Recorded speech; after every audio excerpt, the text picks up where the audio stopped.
หยุดข้าบอกให้ท่านหยุดนี่คือวันที่สวรรค์โลกมนุษย์และนรกเชื่อมถึงกันได้สวัสดีครับทุกคนครับผมนิกเองครับวันนี้นะครับซีรีส์พระพุทธเจ้าเดินทางมาถึงช่วงสำคัญในตอนนี้เราจะได้เห็นพระพุทธองค์ไปโปรดพุทธมารดาบนสวรรค์รวมไปถึงฉากการโปรดองคุลิมานมหาโจรที่ผู้คนต่างก็หวาดกลัวที่สุดเรื่องราวจะเป็นยังไงเดี๋ยวเรามารับชมกันต่อได้เลยครับแต่ก่อนอื่นนะครับเพื่อนๆคนไหนที่ยังไม่ได้กดติดตามช่องดูดีก็กดติดตามเอาไว้หน่อยนะครับถ้าพร้อมแล้วก็ไปฟังกันเลยครับผมภายหลังจากที่พระพุทธเจ้ามาเยือนกรุงกบิลพัสได้พักหนึ่งพระองค์และสาวกก็เดินทางออกจากเมืองไปซึ่งระหว่างที่แวะพักอยู่ที่ป่าอนุปิยอัมพวันแคว้นมันละก็ได้มีกลุ่มชายวัยรุ่นที่กรุงกบิลพัสอันได้แก่เจ้าชายอานนท์อนุรุทธะพัทธิยะภักคุกิมพีละและเทวทัตที่ได้เห็นว่าพี่ชายและน้องชายของพวกเขาได้บวชกันหมดแล้วพวกเขาจึงพากันหนีตามไปบวชด้วยโดยมีอุบาลีซึ่งไม่ใช่เจ้าชายนะครับเพราะเขาเป็นเพียงช่างตัดผมประจำราชสำนักสากยวงศ์ที่ซื่อสัตย์และสนิทสนมกับเหล่าเจ้าชายได้ติดตามไปเพื่อปรนนิบัติด้วยแต่ระหว่างทางเนี่ยแหละครับเจ้าชายทั้ง6ก็ได้บอกให้อุบาลีเนี่ยกลับบ้านไปเถอะถ้าเขาไม่อยากจะบวชพร้อมทั้งมอบเครื่องประดับและทรัพย์สินทั้งหมดให้แก่อุบาลีเพื่อให้เขากลับไปใช้ชีวิตที่บ้านอุบาลีจึงรับเอาห่อสมบัตินั้นมาแล้วเดินกลับบ้านแต่สักพักหนึ่งครับอุบาลีก็ฉุกคิดขึ้นมาได้ว่าถ้าทรัพย์สมบัติเหล่านี้เป็นของดีจริงเหตุใดเหล่าเจ้าชายผู้สูงศักดิ์ถึงยอมสละมันทิ้งเหมือนกับก้อนดินแบบนี้และถ้าหากเขาหอบเอาสมบัติเหล่านี้กลับบ้านไปเขาคงจะต้องถูกเข้าใจผิดว่าเป็นคนฆ่าแล้วชิงทรัพย์เจ้าชายมาแน่อุบาลีจึงตัดสินใจนำเอาห่อสมบัติที่ได้มาไปแขวนไว้บนกิ่งไม้จากนั้นก็รีบวิ่งกลับไปหาเจ้าชายทั้ง6เพื่อขอบวชด้วยเมื่อมาถึงป่าอนุปิยอัมพวันที่ประทับของพระพุทธเจ้าเหล่าเจ้าชายก็ได้กราบขอบวชโดยขอให้ทำการบวชอุบาลีก่อนนะครับเพื่อให้ฐานะอุบาลีเป็นภิกษุรุ่นพี่เนื่องจากเหล่าเจ้าชายนั้นเป็นกษัตริย์ย่อมมีความถือตัวสูงหากอุบาลีได้บวชก่อนก็จะถือว่าเป็นการละลายความจองหองในวรรณกษัตริย์นั่นเองพระพุทธเจ้าจึงอนุโมทนาและบวชให้กับอุบาลีก่อนภายหลังการบวชเนี่ยนะครับพระอุบาลีซึ่งเป็นผู้ที่มีความจำแม่นยำและละเอียดรอบคอบทั้งยังสนใจในพระวินัยอย่างจริงจัง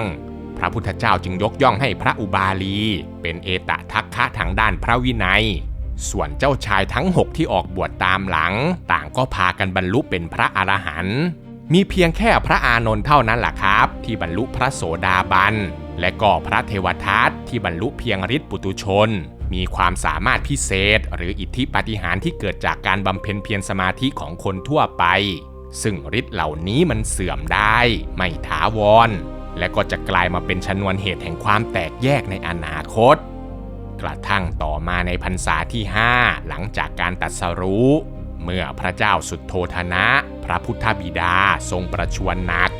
พระพุทธเจ้าจึงได้เสด็จจากเมืองเวสาลีกลับสู่กรุงกบิลพัสเพื่อไปแสดงธรรมโปรดพระพุทธบิดาเป็นครั้งสุดท้าย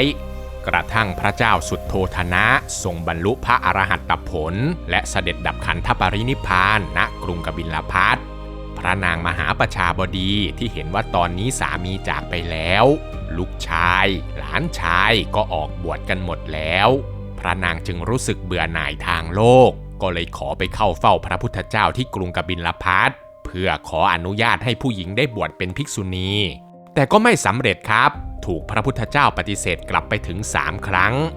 จนเมื่อพระพุทธเจ้าเสด็จออกจากกรุงกบิลพัสไปยังวัดป่ามหาวันเมืองเวสาลีพระนางมหาประชาบดีก็ยังไม่ยอมแพ้พระนางได้นำนางกษัตริย์สากยวงศ์500 นางทำการปรงผมเปลี่ยนมานุ่งห่มผ้ากาสายะแล้วพากันเดินเท้าเปล่าจากกรุงกบิลพัสไปยังเมืองเวสาลีที่มีระยะทางหลายร้อยกิโลเมตรจนไปถึงหน้าประตูวัดป่ามหาวันเท้าของพวกนางต่างก็บวมเป่งร่างกายอาบไปด้วยฝุ่นมายืนร้องไห้อยู่ที่หน้าประตูขณะนั้นนะครับพระอา านนท์ก็มาพบเข้าและเกิดความสงสารพระอานนท์ก็เลยเข้าไปขอพระพุทธเจ้าแทนเหล่าสตรีทั้งหลายแต่พระพุทธเจ้าก็ยังคงปฏิเสธจนกระทั่งพระอานนท์ต้องใช้คำถามทางปัญญาว่าข้าแต่พระองค์สตรีที่บวชแล้วจะสามารถบรรลุธรรมเป็นพระอรหันต์ได้เหมือนบุรุษหรือไม่พระพุทธเจ้าจึงตรัสตอบว่าบรรลุได้อานนท์เมื่อพระพุทธองค์รับรองว่าผู้หญิงมีศักยภาพทางธรรมเท่าเทียมกับผู้ชายพระอานนท์จึงยกเรื่องบุญคุณของพระนางมหาประชาบดีโคตมีที่เคยเลี้ยงดูพระพุทธองค์มาอ้อนวอนจนในที่สุดพระพุทธเจ้าก็อนุญาตแต่มีเงื่อนไขสำคัญที่จะต้องรับเรียกว่าครุธรรม8หรือกฎหนัก8ประการเป็นเงื่อนไขเพื่อเป็นหลักประกันความเรียบร้อยและป้องกันปัญหาที่จะตามมาซึ่งพระนางมหาประชาบดีพร้อมด้วยเหล่าสตรีทั้ง500นางก็ยอมรับกฎนี้ด้วยความยินดีพระนางมหาประชาบดีโคตมีเถรีจึงได้รับฐานะเป็นภิกษุณีรูปแรกของโลกซึ่งภายหลังจากที่บวชแล้วนะครับพระนางก็ได้ปฏิบัติธรรมอย่างเคร่งครัดจนบรรลุเป็นพระอรหันต์และได้รับยกย่องจากพระพุทธเจ้าให้เป็นเอตทัคคะในทางรัตตัญญูหรือผู้มีประสบการณ์สูงและเมื่อมีการบวชภิกษุณีแล้วนะครับศาสนาพุทธก็มีพุทธบริษัท4คือภิกษุภิกษุณี อุบาสกและอุบาสิกาครบถ้วนเป็นครั้งแรกและแม้ว่าพระธรรมจะเริ่มเผยแผ่ไปทั่วชมพูทวีปแล้วแต่พระมารดาผู้มีพระคุณสูงสุดก็ยังไม่ได้มีโอกาสสดับรับฟังธรรมะจากพระโอษฐ์ของพระพุทธเจ้าเลยเมื่อล่วงเข้าสู่พรรษาที่7พระพุทธเจ้าจึงทรงกระทำสิ่งที่มนุษย์ธรรมดาไม่อาจจะทำได้พระองค์นะครับเสด็จจากโลกมนุษย์ขึ้นสู่สวรรค์ชั้นดาวดึงส์เพื่อจำพรรษาและแสดงพระอภิธรรมอันลึกซึ้งและพอเมื่อข่าวแห่งการเสด็จมาถึงพระนางสิริมหามายาพระพุทธมารดาบนสวรรค์ชั้นดุสิตก็เสด็จลงมายังสวรรค์ชั้นดาวดึงส์พร้อมกับเหล่าเทพจำนวนมหาศาลณที่นั่นล่ะครับพระพุทธเจ้าไม่ได้โปรดเพียงแค่เหล่าเทวดาแต่ทรงตอบแทนพระคุณมารดาด้วยธรรมอันสูงสุดตลอดพรรษานั้นนะครับพระองค์ทรงแสดงพระอภิธรรมอย่างลึกซึ้งจนพระพุทธมารดาได้ดวงตาเห็นธรรมและบรรลุเป็นพระโสดาบันกระทั่งเมื่อออกพรรษาแล้วพระพุทธเจ้าก็เสด็จลงมาที่ประตูเมืองสังกัสสะเกิดเป็นเหตุการณ์ที่พระพุทธเจ้าเปิดโลกหรือวันเทโวโรหณะวันที่แดนสวรรค์มนุษย์และนรกเปิดให้มองเห็นกันได้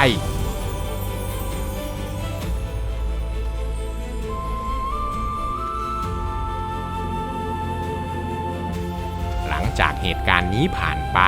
พระพุทธเจ้าก็เสด็จไปหลายต่อหลายที่เผยแผ่คำสอนที่ได้ตรัสรู้มาในพื้นที่ต่างๆ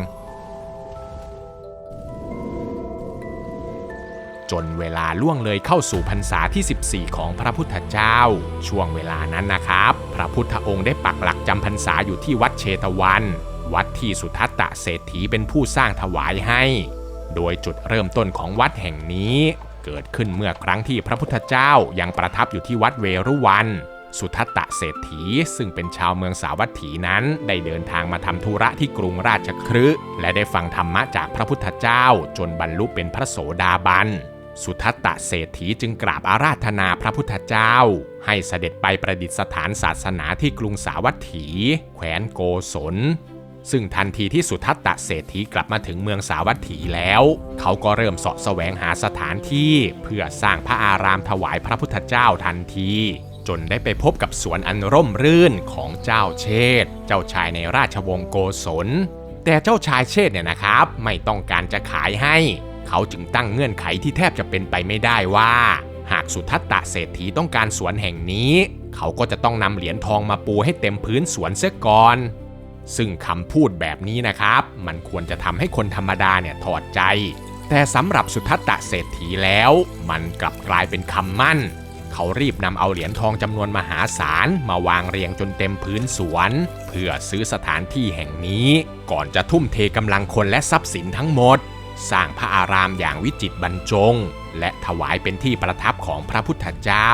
ให้เป็นที่อยู่ของภิกษุสงฆ์ที่มาจากทั้ง4ทิศพระพุทธเจ้าจึงได้มาจำพรรษาอยู่ที่วัดเชตวันเป็นหลักนับตั้งแต่นั้นสลับกับการเดินทางไปยังที่อื่น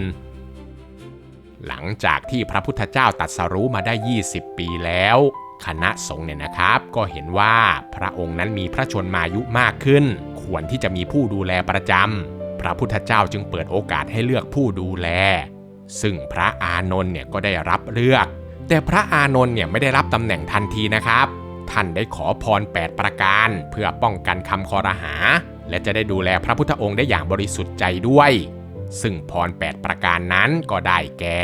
เขาจะไม่รับของดีไม่รับจีวรประณีตหรืออาหารเลิศรสที่คนมาถวายพระพุทธเจ้า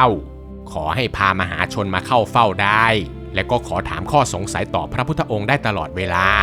หากพระพุทธเจ้าไปเทศนาที่ไหนแล้วท่านไม่ได้ไปด้วยก็ขอให้พระพุทธเจ้านำธรรมนั้นมาแสดงให้ท่านฟังอีกครั้งหนึ่งซึ่งนอกจากที่พระอานนท์จะได้ดูแลพระพุทธองค์อย่างใกล้ชิดแล้วนะครับพระอานนท์ยังเป็นภิกษุเพียงผู้เดียวที่ได้รับยกย่องจากพระพุทธเจ้าว่าเป็นเอตทัคคะถึง5ด้านอันได้แก่ฟังมากจำได้มากมีสติสัมปชัญญะดีเยี่ยมมีแนวทางและปฏิภาณในการจำธรรมะรวมถึงมีความพยายามสูงในการเป็นผู้ดูแลหรืออุปถากจนกระทั่งมีอยู่วันหนึ่งครับพระพุทธเจ้าได้เสด็จไปโปรดองคุลิมานมหาโจรผู้ดุร้ายในแคว้นของพระเจ้าประเสนที่โกศลซึ่งองคุลิมานนั้นนะครับมีพฤติกรรมฆ่าคนแล้วตัดนิ้วมือมาร้อยเป็นพวงมาลัยสวมคออันเป็นที่มาของชื่อองคุลิมานซึ่งจุดเริ่มต้นการเป็นโจรที่ดุร้ายของเขานั้นก็เพียงแค่ต้องการการยอมรับจากผู้เป็นอาจารย์เท่านั้นเองจนหมู่บ้านและชนบทหลายที่ต้องกลายเป็นเมืองร้างเพราะหวาดกลัวต่อมหาโจรผู้นี้แต่พระพุทธเจ้าเนี่ยนะครับก็ยังคงเล็งเห็นเนื้อแท้ขององคุลิมานว่าเขาสามารถที่จะบรรลุเป็นพระอรหันต์ได้ทั้งยังรู้อีกว่าไม่นานต่อจากนี้องคุลิมานจะสังหารผู้เป็นมารดาของตนเองพระพุทธเจ้าจึงรีบเดินทางไปปราบองคุลิมานเพียงผู้เดียวเมื่อองคุลิมานได้พบกับพระพุทธเจ้าเขาก็หมายจะฆ่าพระพุทธองค์เป็นคนที่ 1,000 องคุลิมานจึงพยายามวิ่งไล่ตามพระพุทธเจ้าสุดกำลังแต่ก็ไม่ทันนะครับทั้งที่พระองค์เนี่ยก็เดินตามปกติองคุลิมานจึงตะโกนให้หยุดหยุดข้าบอกให้ท่านหยุดพระพุทธเจ้าจึงบอกว่าเราหยุดแล้วองคุลิมานท่านเล่าจงหยุดเถิดก่อนจะอธิบายต่ออีกนะครับว่าเราหยุดแล้วหยุดจากการเบียดเบียนสรรพสัตว์แล้วส่วนท่านยังไม่หยุดคำพูดนี้เองล่ะครับทำให้องคุลิมานได้สติยอมทิ้งอาวุธและขอบวชทันที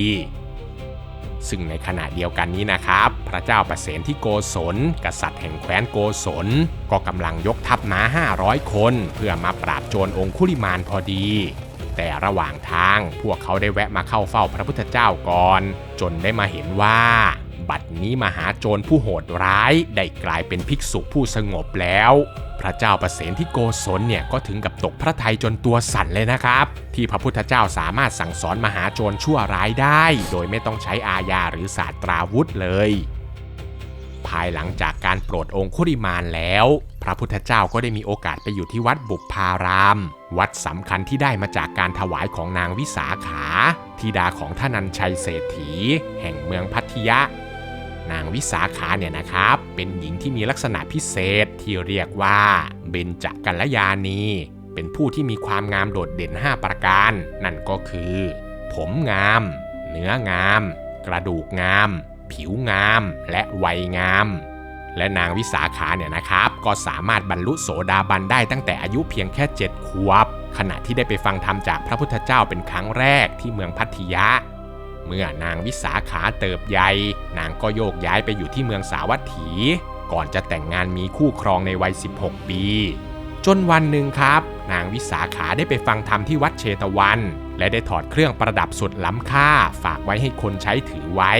แต่คนใช้เนี่ยดันเผลอลืมทิ้งไว้ที่วัดนั้นพระอานนท์ที่เป็นผู้เก็บได้เนี่ยก็เก็บไว้และนำไปคืนให้แก่เจ้าของแต่ตอนนั้นเองล่ะครับนางวิสาขาเนี่ยกลับมีความคิดขึ้นมาว่าสิ่งใดที่พระคุณเจ้าสัมผัสแล้วนางไม่ควรจะนำกลับมาใส่เป็นของส่วนตัวอีก นางวิสาขาจึงประกาศขายเครื่องประดับชุดนี้เพื่อนำเงินมาทำบุญแต่ในเมืองสาวัตถีเนี่ยไม่มีใครมีเงินมากพอที่จะซื้อได้เลยสุดท้ายนางวิสาขาจึงตัดสินใจจ่ายเงินให้ตัวเองในราคา9 โกฏกับอีก100,000 เหรียญทองเพื่อซื้อเครื่องประดับคืนจากสงฆ์แล้วนำเอาเงินทั้งหมดนั้นมาสร้างวัดที่ชื่อว่าวัดบุพารามถวายให้แก่พระพุทธเจ้าโดยตัวอาคารหลักเนี่ยนะครับเป็นที่ประทับของพระพุทธเจ้าและที่พักของสงฆ์มีชื่อว่า